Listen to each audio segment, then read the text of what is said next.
Welcome to today's deep dive. We're going to be tackling a thinker whose ideas honestly feel as fresh and relevant now as they were decades ago. Simone de Beauvoir. Yeah, she's really someone whose ideas have stood the test of time. You might know her as a feminist icon, but I think what makes her work truly fascinating is how she connects the dots between individual freedom, those societal pressures that are always around us, and what it really means to live an authentic life. And she did it all while challenging some of the oldest assumptions about women's roles, which is no small feat, especially, doing that in the first half of the 20th century. Exactly. Not an easy time to be doing that kind of work. No. So to understand her impact, let's rewind a bit. De Beauvoir was born in Paris in 1908. Not exactly a time when women were encouraged to, be philosophers, let alone challenged, like the whole status quo. Yet here she is, excelling in her studies, becoming one of the first women to pass the aggregation in philosophy, which was a Huge. It was a massive accomplishment. Absolutely. Especially back then. It really speaks volumes about her, intellectual determination, even early on. De Beauvoir wasn't afraid to question, to push boundaries. Which brings us to this whole philosophy that deeply shaped her worldview. Existentialism. Have you ever felt like life doesn't come with a set of instructions? Oh, yeah. We're all just making things up as we go along? Totally. That's kind of the essence of existentialism, right? Right. It's about acknowledging this, radical freedom we have to define our own values and create meaning in a world that really doesn't hand it to us on a silver platter. Right. And it's not always, it's freeing, but it can be a little scary because it's a lot of responsibility, too. Absolutely. To kind of forge your own path. Yeah. You're accountable for all of it. Yeah. But it resonated really deeply with de Beauvoir, this whole idea that, we aren't defined by our circumstances, but by the choices that we make within them. Exactly. Yeah. Exactly. Of course, she acknowledged that for many, especially women, those choices were often severely limited by societal expectations. Definitely, yeah. It's like you have the freedom to choose, but your choices are often constrained by these external forces that you may not even be aware of. Exactly. So it's not just about this individual freedom, but about understanding how our choices are shaped by the world around us. And particularly those invisible structures that can limit our options without us even realizing it. Yes. 100%. And she was really interested in how, like you said, those invisible structures, how they impact us. Right. And particularly how those structures, she was looking at things like, the patriarchy. Right. And how that has a huge impact on how we see ourselves and what we even believe is possible. It's like you're playing a game without knowing all the rules. Exactly. And some people get to make up the rules as they go along. Yes. Which makes me think about her most famous work, The Second Sex, which is, it's practically a feminist Bible. Right. I'm curious, before we kind of dive into it, what makes this book so groundbreaking, even after all these years? It's groundbreaking for a lot of reasons, but one of the biggest, I think, is how de Beauvoir really dismantles this, age-old idea that women are somehow, biologically destined for certain roles. Yeah. The whole anatomy's destiny argument. Right. Our biology somehow, predetermines our capabilities, our aspirations, our entire place in the world. Exactly. It always felt a bit, convenient, don't you think? Exactly. And she calls it out for what it is, which is a social construct. Okay. She argues that gender is something we're taught, not something we're born with. It's about the expectations, the norms, the roles that society tries to impose on us, really from the moment we're born. Right. And these roles, she argues, they're designed to keep women in a subordinate position. And she doesn't just, throw out these radical ideas. She really backs them up. Oh, yeah. I mean, The Second Sex is it's a beast of a book. It's a big book. It's meticulously researched. It's separated into these two volumes. What exactly is she unpacking in those pages? So she really leaves no stone unturned in this book. Okay. In the first volume, Facts and Myths, she really dives into the historical, the cultural, even the scientific evidence that's been used to justify women's secondary status. Wow. She picks apart the stereotypes, she exposes, what she sees as the bogus science, and really dismantles a lot of the so-called evidence that's used to uphold the patriarchy. So she's showing us how deeply entrenched these kind of limiting narratives about women really are. Exactly. Just baked into everything. And then the second volume, Lived Experience, she kind of flips the script a little bit.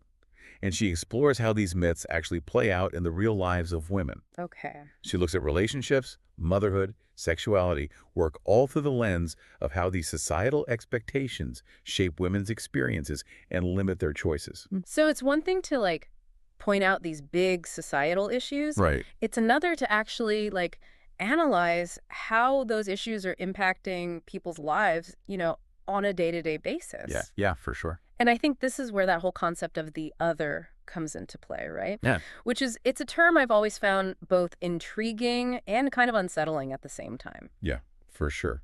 Can you explain why this concept is so central to understanding, I think, not only de Beauvoir's work, but maybe even our own experiences?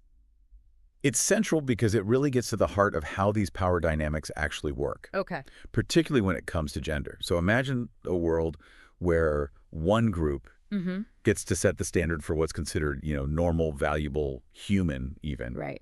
That's the position that men have historically held. Yeah. The position of the subject, Okay. like the one who defines, the one who acts, one who leads. Right. And women in this framework become the other. Yes. Defined, like, not by their own inherent qualities, but by their difference from Yes. the male norm. Exactly. Yeah. It's that like subtle but kind of insidious shift in perspective. Yes. Seeing women as kind of deviations from the norm rather than like individuals in their own right. Right.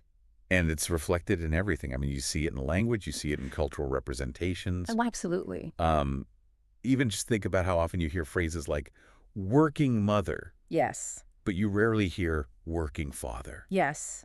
It's like, It's like fatherhood is just assumed, right. while motherhood becomes this like defining characteristic. Yes. Or like those, I don't know, like those for women products, as if we like need our own special version of. Exactly. Right. And That's that it. like seemingly small difference in language Yeah. speaks volumes. Right. It reinforces this whole idea that like men are the default, the standard, Right. while women are the deviation, the other. Right. And as de Beauvoir points out, this othering, it's not just like a It's not just an idea. philosophical concept. It has like real consequences. Real world consequences. Yeah, like it's used to justify inequality, to limit opportunities, to like deny women full agency over their own lives. 100%. So I think what I find so fascinating is how she connects this idea of the other to these concepts of immanence and transcendence.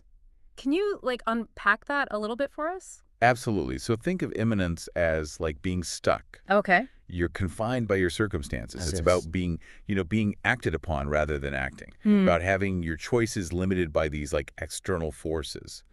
And so de Beauvoir argues that women are often pushed into this state of immanence, Right. that they're pressured to prioritize, family, domesticity, caretaking, Right. Over their own aspirations. their own aspirations. And transcendence, on the other hand, would be kind of the opposite of that. Right. It's like the ability to break free from those limitations, to Wow. create, to achieve, to like define your own path. Exactly. It's about agency. Right. It's about having the freedom to pursue your own goals, your own aspirations, and like you said, to shape your own destiny. Mm-hmm. And for de Beauvoir, this wasn't just about like individual fulfillment. Right. This was about social justice. Right. She believed that true equality meant dismantling the systems that kept women trapped in immanence, Wow. that denied them the same opportunities for transcendence that men, often take for granted. Right. So it's not just about changing individual mindsets. Much bigger than that. Yeah, it's about like challenging those like deeply ingrained structures that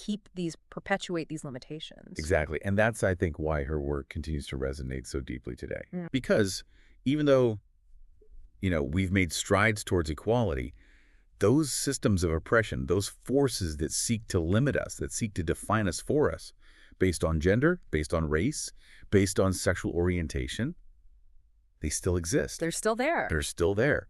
And they're still, trying to trap us in immanence. Yeah. Trying to deny us that full expression of our potential. It's a good reminder that like the fight for equality, the fight for, true freedom and self-determination, it's ongoing. It's an ongoing process, yeah. So as we kind of wrap up our deep dive into like the brilliant mind of Simone de Beauvoir, what's like one key takeaway that you're hoping, listeners will kind of carry with them? That's a great question. I think for me, the most important thing that de Beauvoir offers us is this new lens through which to view the world and to view our place in it. Mm-hmm. And by understanding how these concepts, the other immanence, transcendence, how they actually operate, we can start to, one, challenge them, and two, resist the forces that seek to limit us and define us for us. It's about recognizing our own power to Yes. transcend those limitations, to create our own definitions of what it means to be, fully human, fully ourselves. 100%. And that's a pursuit, I think, worthy of a lifetime, wouldn't you say? I think Simone de Beauvoir would definitely agree with that. That's all the time we have for today's deep dive. Thank you so much for joining us as we explored the really, I think, enduring legacy of Simone de Beauvoir. We hope this conversation has, sparked your curiosity and kind of empowered you to challenge assumptions and all those things. So until next time, keep questioning, keep learning, and keep diving deep.